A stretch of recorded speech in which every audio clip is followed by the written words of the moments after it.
오늘 본문의 말씀을 다시 한번 합독해서 읽으시고 같이 하나님의 말씀의 은혜를 나눕니다.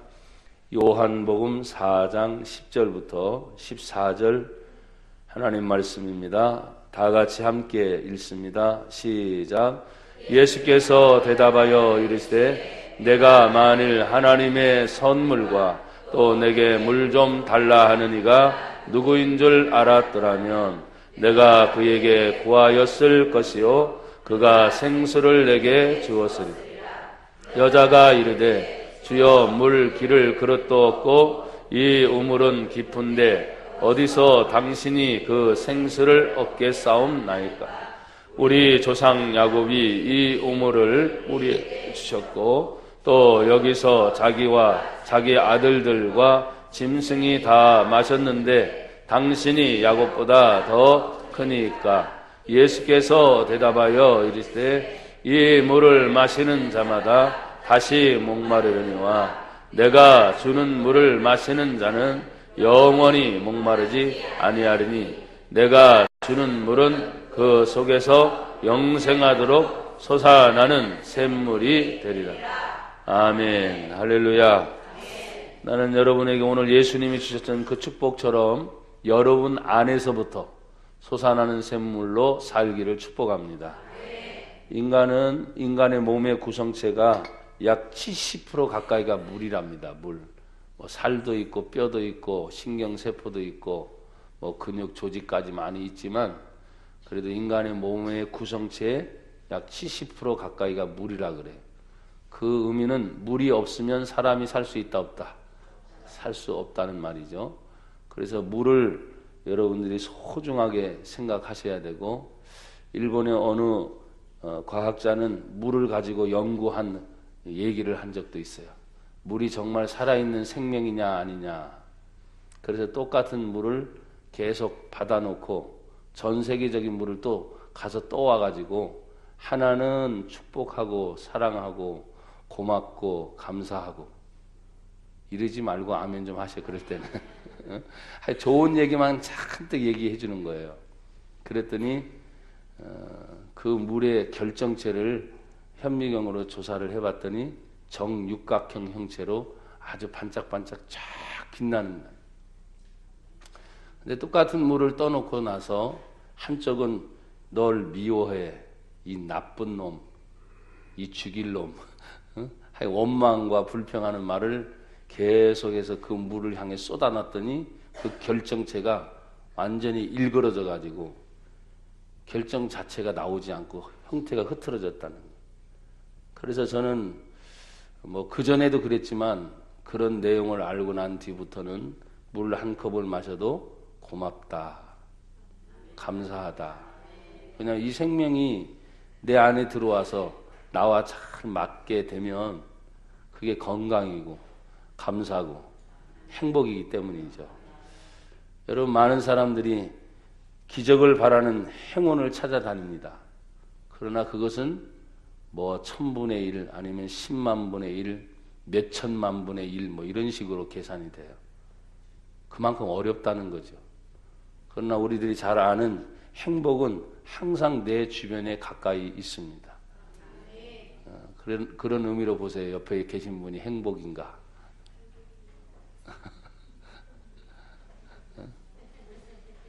혹시 죽일 놈은 와 있지 않아요? 이 썩을 놈. 항상 내 주변에 있는 분들이 감사하고 또 사랑하고 행복을 느끼는 거죠. 오늘 본문에 우리 인간의 연약한 모습은 예수님도 가지고 계셨습니다.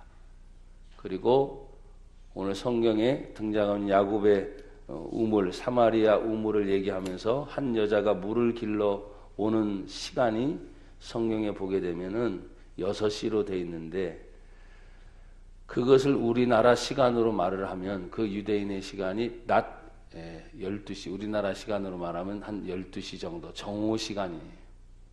지금은 수도꼭지가 다 돼 있어서 집집마다 물을 틀면 되지만 과거에 우물이 있던 마을들에 가면은 언제 제일 소란스러웠느냐? 아침에 아침 준비를 할 때.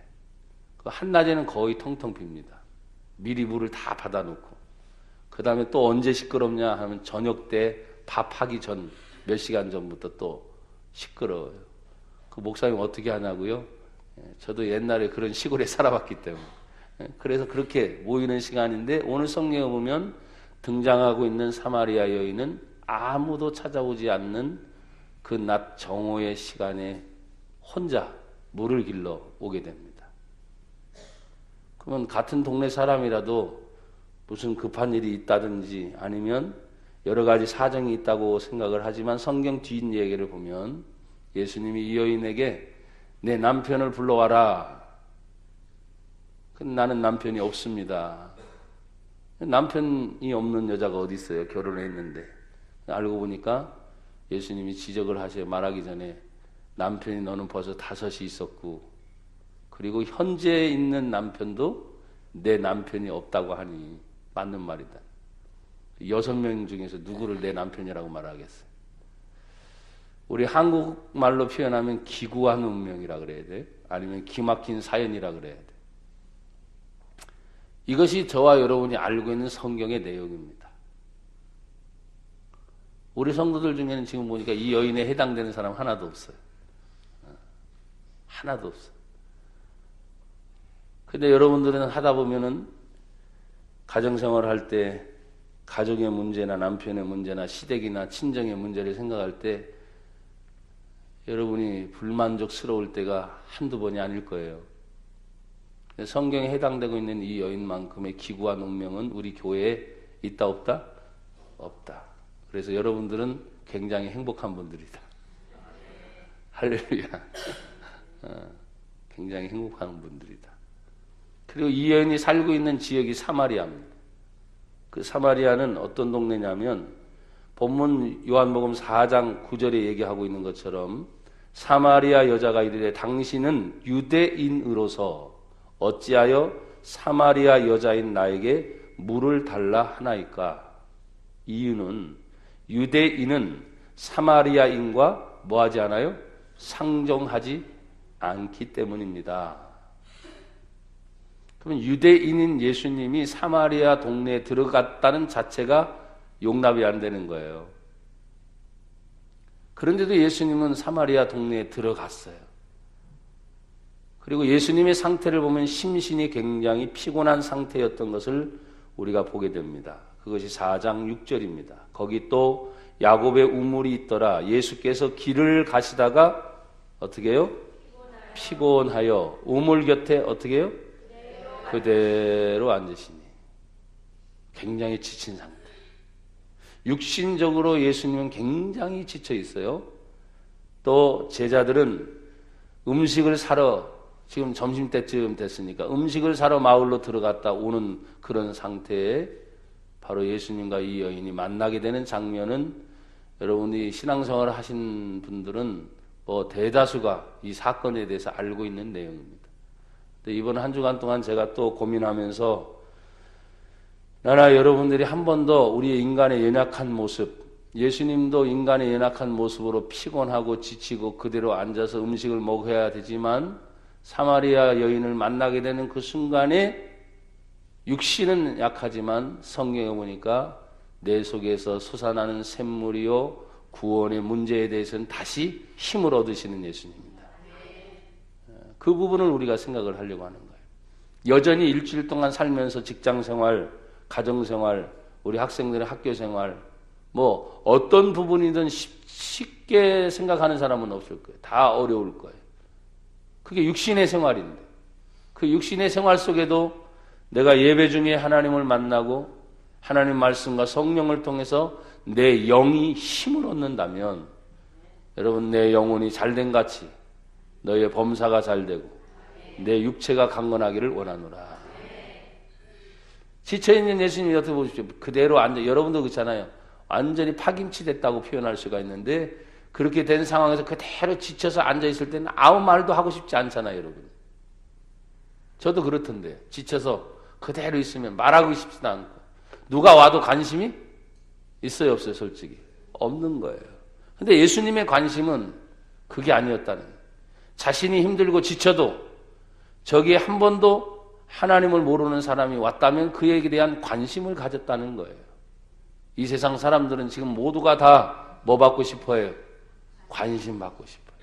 그런데 그 관심의 대상 밖에 있을 때가 우리는 너무나 많이 있어요. 눈여겨보지 않습니다. 왜? 나와 직접적인 연관이 돼 있지 않으면 그냥 지나치고 갈 뿐이에요. 그래서 오늘 새벽에도 제가 우리 집사님들에게 물었어요. 새벽에 오는데 이 교회에 들어오는 입구에 교회 오는 동안에 뭐가 달라진 거 없냐? 그랬더니 다 모르시더라고. 그랬더니 우리 집사님 한 분이 조금 밝아진 것 같아요. 그래. 뭐가 밝아졌어요? 간판이 바뀌었기 때문에 밝아졌지. 모르시더라. 근데 저는 금방 알죠. 왜? 현장에 있었고 그것 때문에 사고도 났고 그것 때문에 항상 늘 생각을 썼고, 그러면서 새벽에 제가 어떤 설교를 했냐면 저희 교회 옆에 장어집이 있었는데 바뀌면서 보신탕집이 들어왔어요. 근데 이 보신탕집 들어오면서 간판이 그냥 삐까뻔쩍하게 불이 확 밝은데 교회 이 간판이 얼마 전부터 어두워서 세상말로 쪽팔리고 있었는데, 근데 저게 돈이 만만치 않게 들어가거든요. 그러니까 돈 생각하고 미루다가 에라이 보신탕집보다도 교회가 못해야 되겠냐. 그래서 바로 이제 장로님에게 연락을 해서 다음 주에 오시겠다는 분이 어제 와서 작업을 한 거예요. 여러분, 교회가 보신탕집보다 못해서는 안 되겠죠.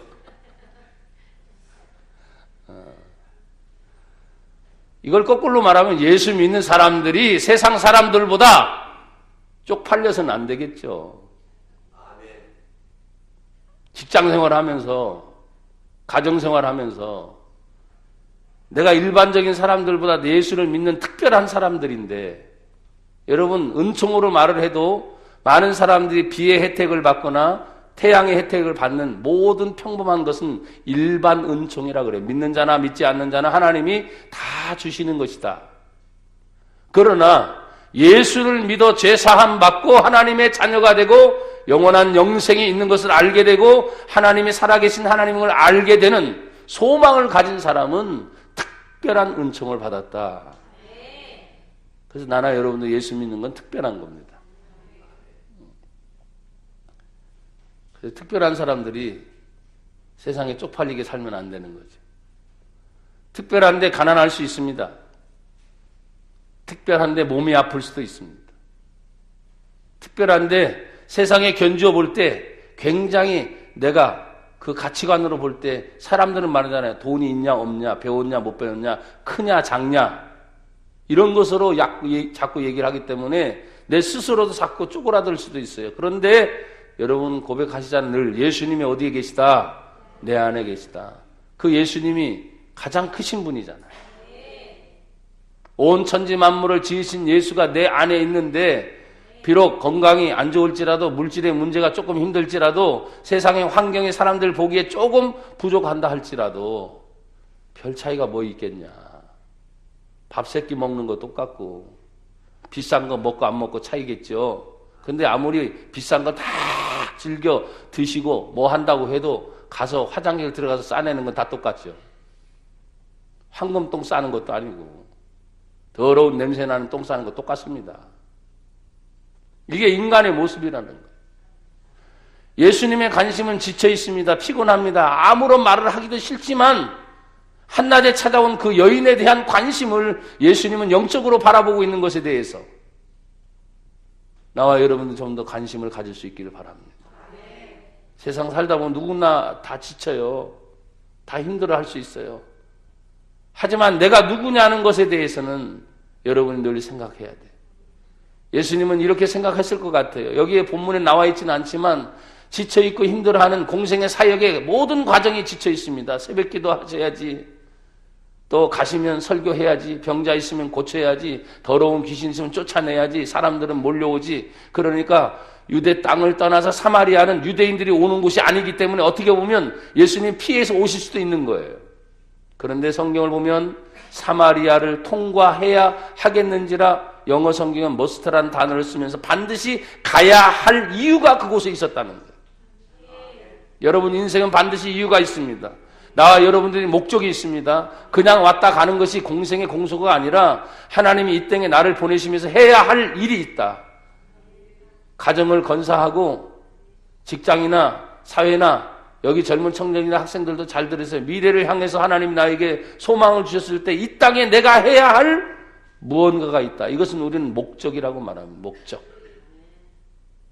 인생의 제일 된 목적이 뭐냐라고 소율이 문답 일문일답에 있습니다. 이것은 교리 중에 한 가장 중요한 부분입니다. 그것은 뭐냐면 하나님을 영화롭게 하고 영원토록 그분 안에서 즐거워하는 것이다. 그래서 하나님을 영화롭게 해드립니다.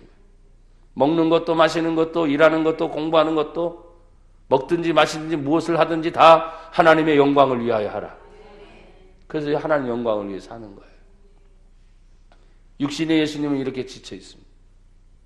그리고 그 육신의 사마리아 여인은 한날에 사람들의 눈을 피해서 밖에 올 수밖에 없는 동네에서 보면 어떻게 하면 손가락질을 당하고 비난을 당하는 여인의 모습일 수도 있습니다. 그런데 예수님은 그렇게 손가락질을 당하고 비난받는 그 여인이라 할지라도 당신이 가지고 있는 영원한 샘물을 주시고 싶어 하신 관심의 대상이었다는 것입니다. 나의 관심의 대상은 어디에 있습니까? 여러분의 관심은 지금 무엇에 있습니까?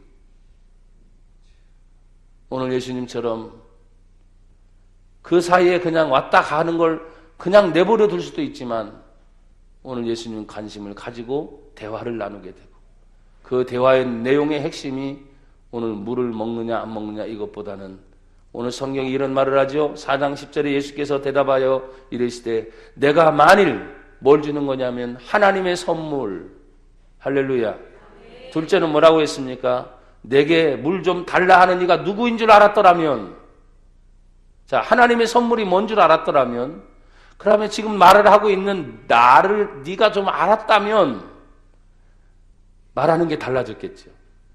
근데 처음부터 내가 병자를 고친 예수다. 너 사마리아 땅에 있으면서 유대 땅의 소문을 못 들었냐? 죽은 자를 일으킨 예수다. 회개하라 천국에 가까웠다 말한 하나님이 보낸 하나님의 아들 예수다 라고 당신을 드러내진 않는 거예요. 그럴 수 있잖아요. 처음부터 네가 기다리던 메시아다 했으면 얼마나 좋겠어요. 근데 그러진 않아요. 근데 그 내용을 보니까 그 여인이 가지고 있는 내면의 세계를 주님이 듣고 싶어 했는지도 몰라요. 우리 인간의 모든 모습은 감추고 싶어 하잖아요. 뭘? 부끄러운 것들. 뭘? 연약한 것들은. 뭘? 남들한테 말하기에 창피한 것들은 다 감추고 싶고 드러나고 싶은 거. 자랑하고 싶은 거. 자랑할 만한 것이 없는 거야. 여러분, 지금 이 여인으로 볼 때 자랑할 것이 있어요? 그러니까 피하여 다니는 거지. 나는 여러분 자랑할 것이 없어도 어깨 피고 할렐루야 허리도 지금 피세요. 허리도 좀 피고 얼굴도 그냥 빤빤하게 피고 세상에 다니면서 나보란 듯이 활개치고 다니십시오. 사람들은 말할 겁니다. 다 축 처져 있고 얼굴도 다 시무룩하고 있는데 저 사람은 뭐가 좋아서 저렇게 힘있게 걷고 뭐가 좋아서 저렇게 싱글싱글 웃고 뭐가 좋아서 그럴까? 계속 다니다 보면 어떤 사람이 물어볼 수도 있을 거 아니에요. 그때 나는 예수 때문에 그렇습니다. 그럼 가장 강력한 효과예요. 근데 똑같아. 얼굴 우중충한 거, 어깨 쭈그리고 다니는 거, 걷는 것도 그냥 느그적 다니는 거, 세상 모든 근심은 다 자기 혼자 있는 것처럼. 그러니까 뭔가 기대치가 없는 거야. 예수 믿는 사람들에게 예수를 말하라 하기 이전에 내 생활의 태도가 당당하고 담대하고 자신감 있고 두려워하지 않고 말하는 것도 또 표현하는 것도 이런 모든 것들이 당당해야 되는데 세상 사람과 뭐가 다 똑같아. 그래서 여러분들도 마찬가지예요. 교회 오면 위로받고 싶고 격려받고 싶고 늘 그 모양 그 상태인 거예요. 뭐 얼마나 계속 위로해 줄까요? 얼마나 계속 격려해 줄까요? 세상 사람들은 더 힘들 때니까 찬송을 하기를 해요. 하나님께 기도하기를 해요. 예배 시간에 나와서 이렇게 위로와 격려를 받기를 해요. 안 되면 가가지고 어떻게 해요? 결국 세상으로 계속 빠져나가는데, 나나 여러분들 일주일에 한 번이라도 주일날이 되면 주의 성전에 와서 하나님을 향해 찬송하고 할렐루야 기도하고 내 몸과 마음을 하나님께 드리면서, 여러분 영혼이라는 것은요 어떻게 값을 말할 수가 없는 거예요. 내 마음의 위안을 받는다는 것이 어떻게 표현할 수가 없는 거예요. 사람들은 무슨 치료를 받는다 해도 요즘에는 상담 치료를 받는 것도 상당히 비쌉니다. 정신과에서 어떤 치료를 받고 또 약까지 먹고 뭐라 하는까지 굉장한 비용이 많이 발생이 됩니다. 근데 여러분 우리는 그렇지 않잖아요. 하나님께 감사한 마음으로, 또 드려지는 물질이든 뭐든 그냥 하나님께 고맙고 감사한 마음으로 드려지다 보니까 여러분 그것이 얼마나 기쁘고 좋은 건지. 사랑하는 여러분 보십시오. 이 여인은 지금 아무것도 모르고 있는 상태입니다. 근데 예수님은 이런 마음인 것 같아요. 아무것도 몰라도 좋다는 거죠. 처음부터 잘 알고 하는 사람이 어디 있겠습니까? 여러분 우리 모두가 처음부터 잘하는 게 뭐 있겠어요? 저도 목사로서 이렇게 벌써 꽤 오랜 시간이 가고 있는데 처음부터 잘하는 게 뭐 있어요? 가다가 얻어 터질 거 얻어 터지고 부딪힐 거 부딪히고 깨질 거 깨지고, 그러면서 경험하고 얻어지는 것을 가지고 또 인내할 줄 알고 기다려줄 줄 알고 절제할 줄 알고 가다 보니까 저절로 성령의 9가지 열매가 맺혀지는 거더라고. 내가 주의 성령의 열매를 주시옵소서 몸부림치는 게 아니라 그냥 일어나는 경험 속에서 얻어지는 것들이 나에게 다 열매로 맺어져 있는 거예요. 간구하고 간절히 기도해야 되는 것도 있지만 내가 예수를 믿으면서 생활하는 습관과 생활 속에서 맺어지는 것. 오늘 이 여인은 아무것도 몰랐습니다. 그러나 예수님의 관심은 아무것도 몰라도 그 영혼에 대한 관심이 있었기 때문에 지쳐있는 상태에서도 관심을 보였다. 나는 여러분들이 지치고 힘든 상황에도 여전히 예수님처럼 영혼에 대한 관심을 갖기를 축복합니다. 영생에 대한 관심을 갖기를 축복합니다. 믿음에 대한 관심을 갖기를 축복합니다.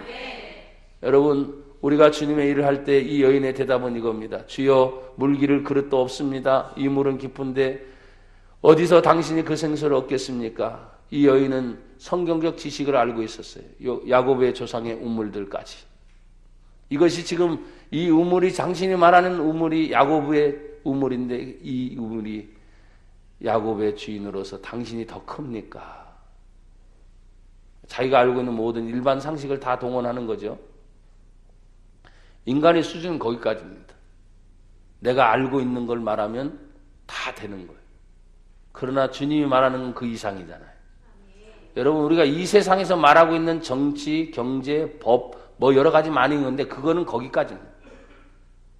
제가 늘 말했지만 예수를 믿는 것은 그 이상의 하나님의 세계를 말하는 거예요. 세상의 법을 무시하는 게 아닙니다. 법이 있습니다. 근데 그 법 위에 하나님의 성경이 있습니다.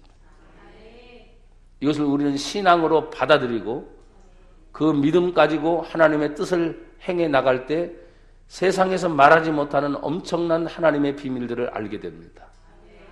그것이 하나님의 은혜입니다. 여러분 13절은 이렇게 말을 하죠. 예수께서 대답하여 이르시되 이 물을 마시는 자마다 다시 목마른다. 맞죠? 목마르면 다시 물을 찾아야 되고 또 다시 우물을 찾아서 와서 먹어야 되는데 여기 성경은 말합니다. 내가 주는 물을 마시는 자는 뭐하지 않는다? 영원히 목마르지 아니하리라. 내가 주는 물은 어디에서부터? 그 속에서 영생하도록 솟아나는 샘물이 되리라. 할렐루야.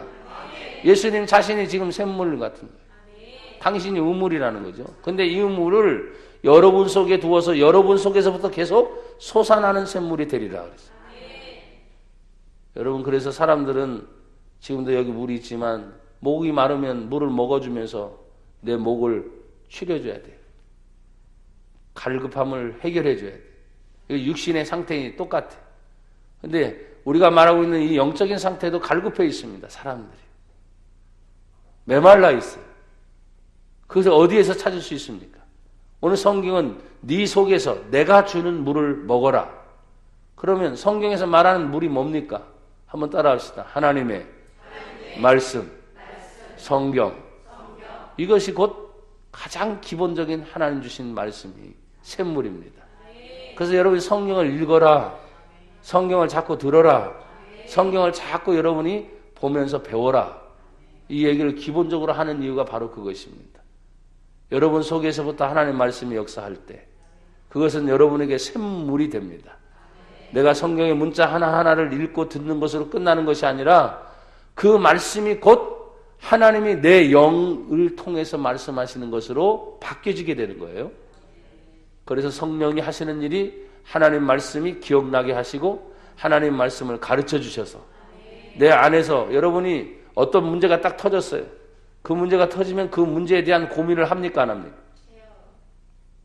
근데 알고 있는 지식에서는 벗어나요 못 벗어나요? 그게 전부예요. 알고 있는 것에서 못 벗어나. 그래서 이 생각 저 생각 아무리 해도 거기에서 벗어나지 못해.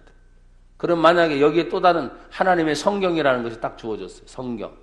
그럼 내가 알고 있는 이 지식이 해결이 안 될 때 마지막 해결되는 것은 하나님이 말씀의 능력이에요.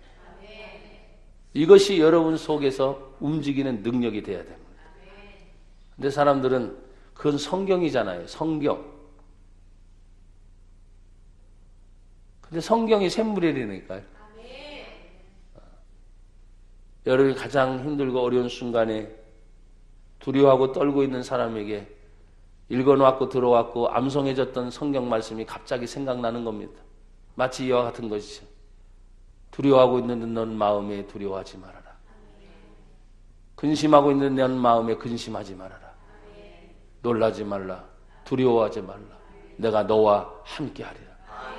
이런 하나님의 말씀들이 탁 떠오르는 순간에 여러분 내가 가지고 있던 모든 두려움과 무서움이 한순간에 사라지게 됩니다. 그게 어디에서부터 일어나는 거예요? 내 안에서부터 일어나는 거예요. 여러분 성경에서 말하고 있는 이 샘물의 근원은 잘 아시는 것처럼 어느 도시든 어느 국가든 또 어딜 가든지 항상 흐르고 있는 강물을 중심으로 도시가 건축이 됩니다. 그러니까 사람은 물을 떠나 살 수가 없는 거예요. 여러분이 잘 아시는 것은 창세기 2장에 보게 되면 하나님께서 에덴 동산을 만들 때도 에덴 동산의 발원의 근원이 4가지로 강물이 쫙 흐르게 됩니다. 그래서 에덴 동산이 그렇게 좋았던 이유가 강을 끼고 움직이거든요. 하나님의 은혜는 언제나 샘물이 흘러가는 것으로 또 에스겔서 47장에 있는 말씀을 보면 척박한 땅에서 성전에서부터 솟아나는 하나님의 샘물이 에스겔 선지자가 보게 됩니다. 성전에서부터 흘러나가는 아주 새어나가는 그 물이 동으로 흘러서 다시 넘치고 넘쳐서 모든 것이 그 물을 마시는 자마다 어떻게 소성하게 되리라.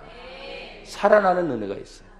그러니까 여러분들이 예배 중에 기도하고 찬양하고 모든 예배 순서가 있지만 하나님의 말씀을 듣는 것이 여러분 안에 샘물을 터뜨리는 작업과 같은 거예요. 여러분 이사야 선지자는 55장에 1절에 말한 것처럼 그 물을 마시러 오려고 할 때 돈 없는 자도 오라는 거예요. 아무것도 필요하지 않다. 와서 마시라는 거예요.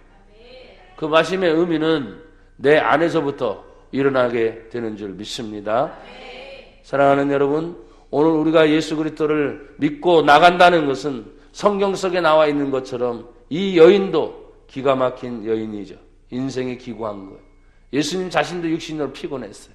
하지만 그걸 뛰어넘는 것이 예수님이 그 마음속에 있는 것을 터치해 주었을 때 오늘 그의 여인은 마음의 문이 열리게 되었고 오늘 이 여인의 그 뒷이야기를 보게 되면 분명히 물을 뚫어온 여인이었는데 성경은 물동이를 버려두고 자기 마을로 뛰어갑니다.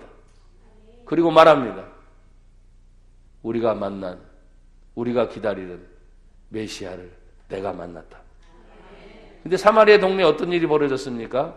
그 여인의 말을 듣고 예수님을 믿는 사람이 생겼습니다.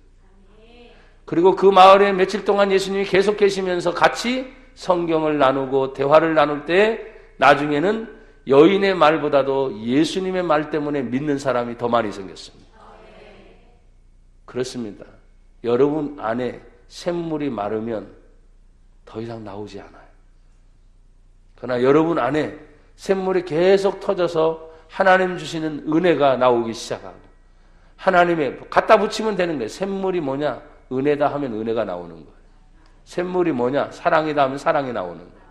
샘물이 뭐냐? 축복이면 축복이 나가는 거예요. 그게 내 안에 있는 샘물인데 이것이 말라있다. 사랑이 안 돼. 마른 거죠. 축복이 안 돼. 마른 거죠. 도저히 내 안에 있는 샘물의 근원이 완전히 말라버려서 나오는 말도 거칠고 행동하는 것도 거칠고 이게 뭐냐면 영적으로 그 사람이 굉장히 말라있다는 겁니다.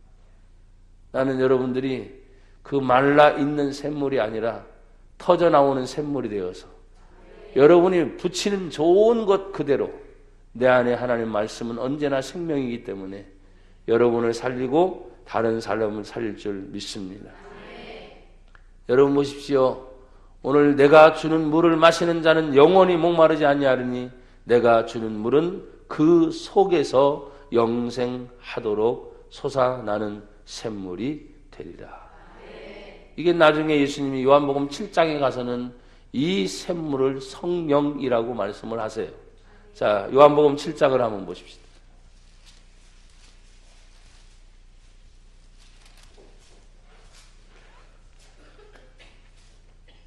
37절 38절 시작.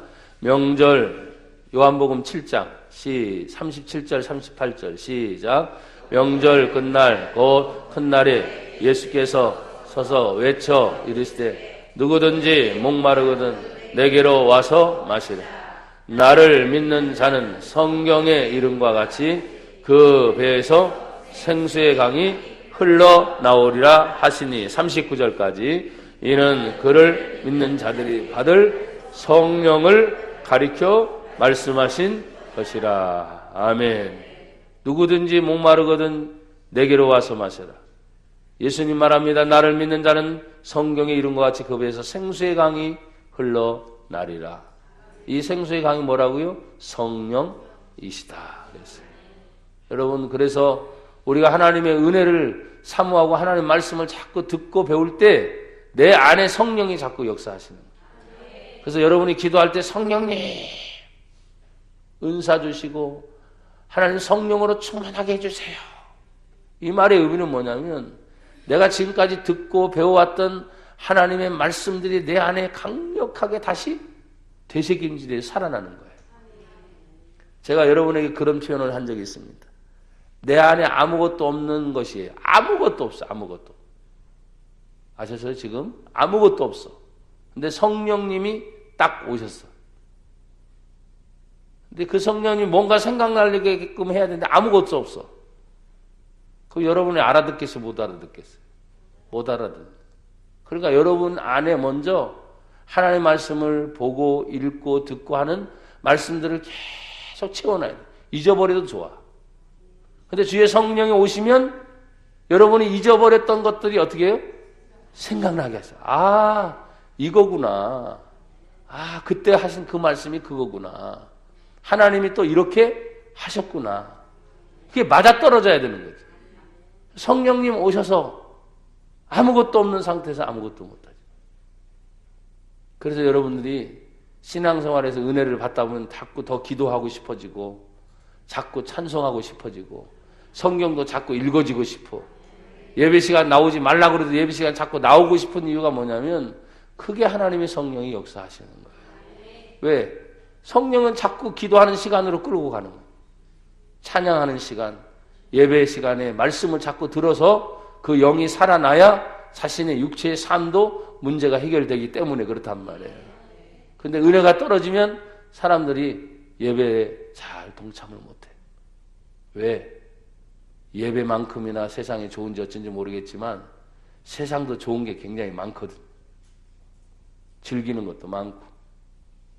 그렇잖아요? 만날 사람들 만나다 보면 얘기하기도 바쁘고. 근데 우리는 하나님을 만난 은혜의 사람이기 때문에 예배를 드리지 않으면 안 되게끔 돼 있어요. 왜요? 그 배에서 생수의 강이 흘러나오는 성령님이 나를 자꾸 세상으로 가게 만들지 않으셔요. 여러분은 하나님의 품으로 인도하십니다. 하나님의 예배의 시간으로 인도하십니다. 그래서 여러분들이 주님의 은혜를 사모할 때마다 이렇게 이 여인이 주님의 은혜를 받고 난 다음에 예수님이 주시는 말씀이 뭐냐 하면 21절입니다. 요한복음 4장으로 돌아와 보세요. 예수께서 이르시되 여자여 내 말을 믿으라.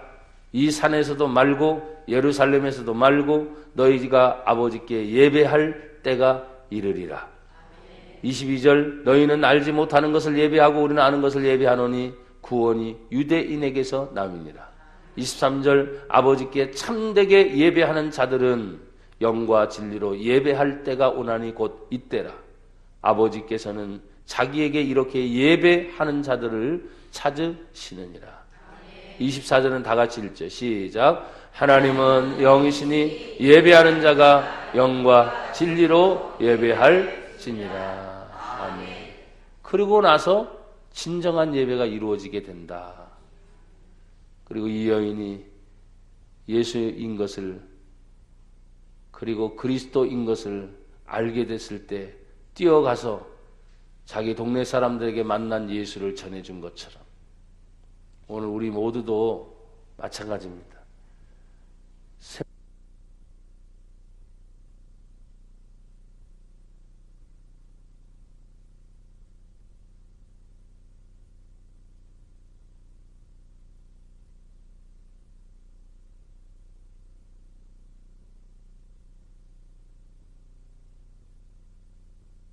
주의 뜻이 저희를 통해 이루어지게 하여 주옵소서. 영생하도록 솟아나는 샘물이 우리 안에 있게 하심을 감사합니다.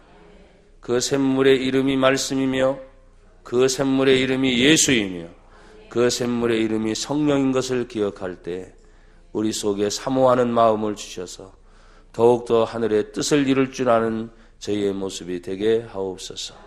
예수님의 이름으로 감사하며 기도드리옵나이다.